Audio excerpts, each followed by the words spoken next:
Wrestling. Another podcast about it. These are the ramblings of a wrestling fan. My mission: to talk to wrestling personalities and other fans, to seek out new promotions and podcasts, to talk about wrestling like a lot of people before me.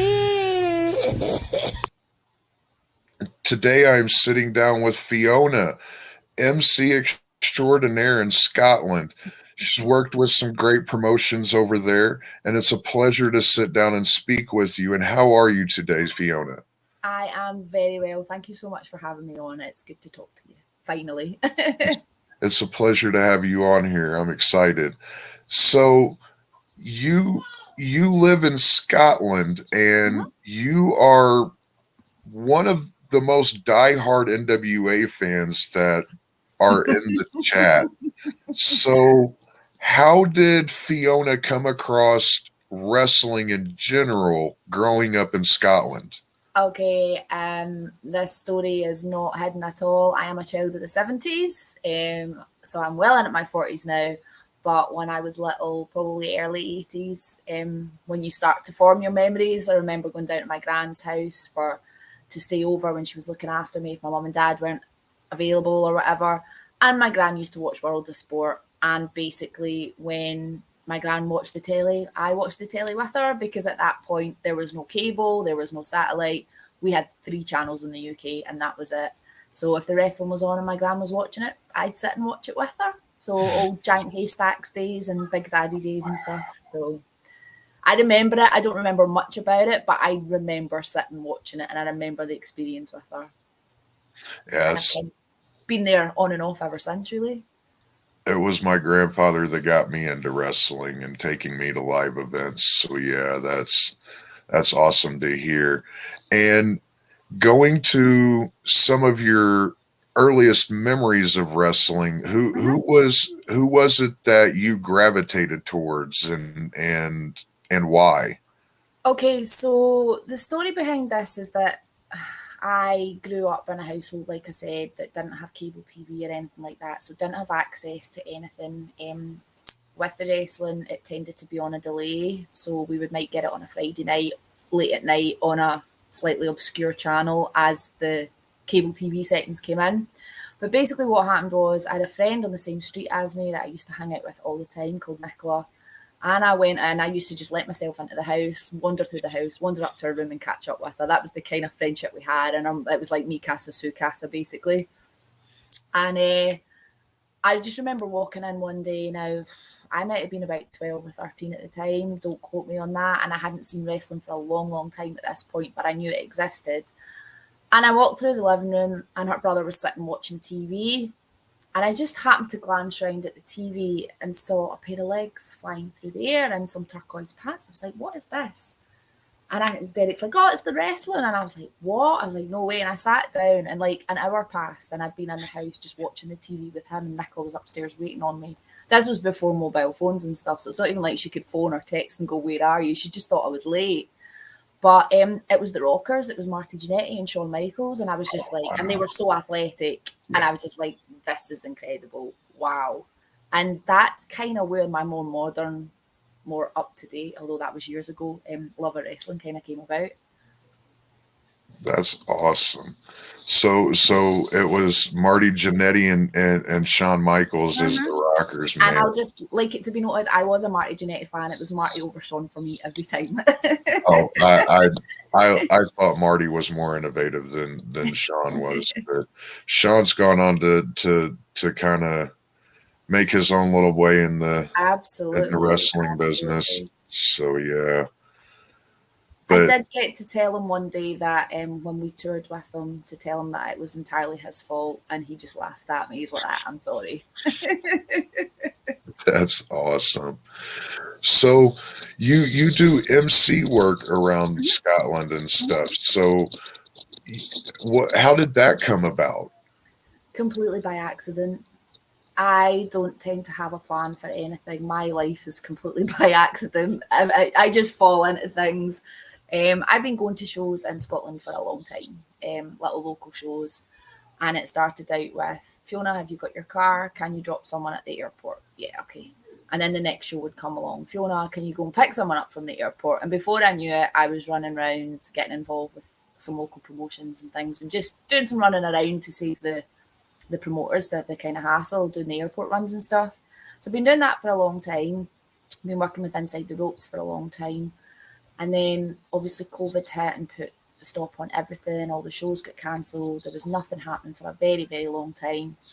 And then shows got up and running again. And one of the local promoters who I've known for a long time basically said, look, I'm looking for an MC. Do you fancy it? And I was kind of like, I've never done this before in my life. And he's like, but Fiona, you've been to hundreds and hundreds of shows. You know what to do. You've listened to it so many times. You know the folk in the locker room. All you need to remember is the order of the matches, ring the bell and switch the microphone on and you'll be fine. And that was kind of it. That was probably about 18 months ago. And they've kept me busy ever since. That's awesome. So you're like, as I alluded to earlier, your fandom for the NWA is kind of unparalleled. And always championing. I know I don't even have anything on today. I feel bad. Normally I've got like a hoodie or a t-shirt or something on. Nice, Alan. I like it. Got my Shooter Stevens on today. I interviewed. I got my Johnny Cash shirt on from the Crockett Cup though from last year. So that works. You can't go wrong with the Man in Black. You know. Never. I got to interview a friend of the show, Rick Del Santo, yesterday, and I had on my wild card shirt with Tom Latimer and Royce Isaacs. Yeah. Love them both. Yeah. Royce has gone on to do some great stuff over in New Japan. And New Japan strong. I've not kept quite so up to date with him. I do have a Royce Isaacs t-shirt upstairs, actually. I think it's with him and Mae Valentine on it. So I have one. Oh, yeah. That one's a good one. Yeah. So you got to come visit our weird little country for a bit. It legit is. I lived in Florida for a couple of years back in the 90s. So it was like coming home, basically. I love it. I miss it. I still get homesick for it. Oh, wow. So you lived in Florida? I did. Did you ever have a Florida person experience? A Florida person experience? I'm not entirely sure what you mean by that. So we have the legend of Florida Man. Mm-hmm. And this one, Florida Man is just a label that is attached to an individual that does something completely outrageous in Florida that makes the news. Oh, right. Okay. I think, something about that rings a bell. I don't think I did have an experience with any one of them, although I did work in Disney at the time and I met lots of crazies while I was there. So. What? You worked at Disney? Yeah, that was why I went over. Basically, I had a job at Disney and Epcot at the UK Pavilion in Epcot, working in the pub. So that was cool. Oh wow!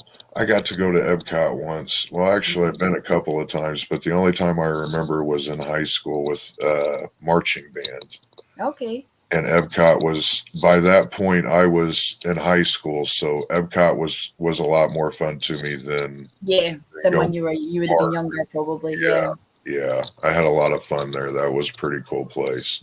That's where I was, but sorry, I digressed slightly there. No, that's awesome. That's really cool.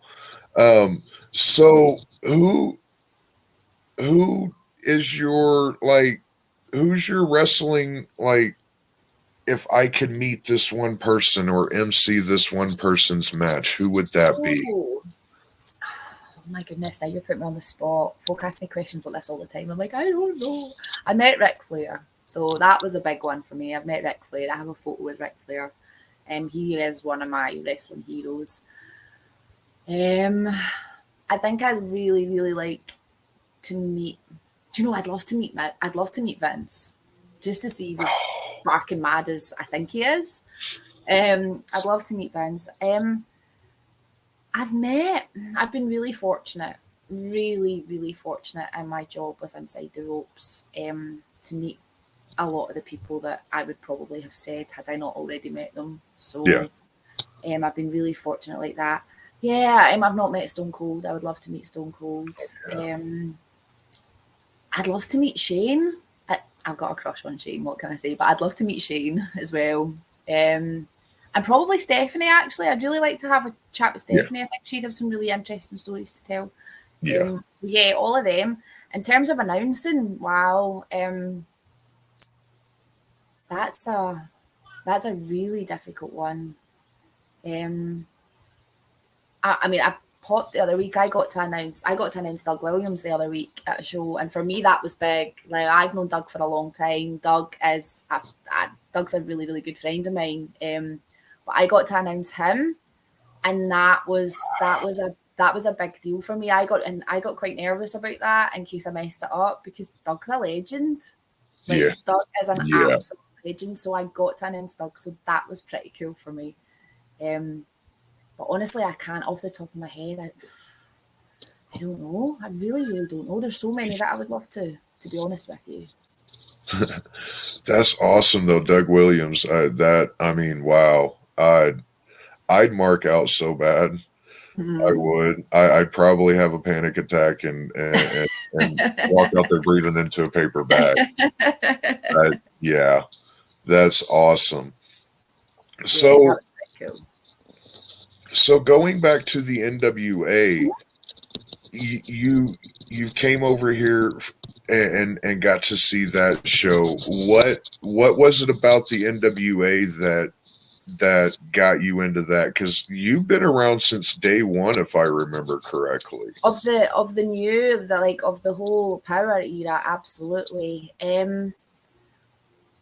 I knew a fair bit about NWA, not masses, but I like my old school wrestling, and I think the vibe of NWA and TV studio, and it was less promo, more action, less backstage stuff. But what had happened was I was working at an event in Manchester in England when Nick Aldis had the £10 of gold shortly after he beat Tim Storm for it. Okay. And Nick was over doing some media in the UK with Dave Lagana. Now, I'd known Nick before. I've worked with Nick before, so I've known Nick for a long time. But I met Dave for the first time and started chatting away to Dave. And Dave was telling me all about the new era and Billy owning it and Lightning One and all of that sort of thing at the time. He's like, you should really check it out. He's like, I really think you'd like it, knowing what we'd had the conversation about the sort of stuff that I'd watched. He's like, I really think it would be your thing. And then I found out folk like Tom Latimer was on it, who, again, someone from the UK that I knew. I knew Nick was on it. And there was other names at the time that I was like, oh, I really like watching him, or I really like watching him. So I gave it a shot. And I think the style of it and the fact that Power was only an hour long was a huge selling point for me. Yeah. I'm a mum. I work full time. I have 3 kids. I don't have time to sit and watch a 3-hour Raw, or a 2-hour AEW, or a 1-hour Dynamite and a 2-hour SmackDown, and then throw in New Japan and then throw in ROH. So I kind of have to pick and choose my time quite carefully. And Power worked for me. Power absolutely worked for me. I liked the storylines. I got connected with the characters. And I'm really pleased to say that some of them have actually become pretty good pals now, which is cool. And with the fans and stuff as well, I've met some really cool people going to the shows that I've kept in touch with. So that's been really nice. That's really cool to hear. Oh, excuse me. Well, I kind of ran out of questions. It's quite all right. This is I'm new to this, so I'm kind of spreading my wings. That's all right. I'm new to all this too as well, so don't worry about it. trying to venture out of the nest a little bit and be an independent baby bird away from Tim and Dave a little bit. But I wanted to thank you for taking a moment out of your day to speak with me. I appreciate it so much. Once I get a little bit better at this, I'd love to have you back on and pick your brain some more. Absolutely. I'd be more than happy to. Do you have anything that you'd like to plug? Any upcoming events or anything like that? So what have we got? Next weekend is One Pro Wrestling down in Doncaster. We've got the likes of who's coming over. Lance Archer from AEW is coming over, Leo Rush, Bobby Fish, Frankie Kazarian, and then a whole host of UK-based talent. So there's still tickets available for that. It's at Doncaster Dome on Saturday next week, which will make it the 20th? 21st or 20. Oh no, it's not. I don't even know. But next Saturday night, anyway, it's the that'd be the 22nd. 22nd. So next Saturday in Doncaster, there is tickets still left for that, so that'll be really good. The following weekend, I am with Worldwide Wrestling League. I've got 3 dates: Saturday, Sunday, and Monday, across Scotland. But other than that, there's loads of events across the UK happening every weekend. So Twitter's a really, really good place to look for information. So yeah, just go out and just go and support kind of your local indies and all your local wrestlers, because they will thank you for it, and so will I. Yes. And where can people find you on the socials? So on socials, I am at TrixieLix on Twitter, and on Instagram, I am at Trixie_Lix on Instagram. Generally, it's full of wrestling stuff, sobriety stuff, sometimes me being grumpy and not feeling myself, and pretty much that's about it, really. I'm not very controversial, but my Instagram's full of stupid selfies because I'm a girl and that's what I do. Well, I thank you very much again for taking time out of your day to speak with me for my little podcast, and congratulations on your over 1 year of sobriety. Thank you very much. I applaud you for that. Thank you. And thank you very much, Fiona. No problem. See you soon. Thanks. Bye-bye. Thanks.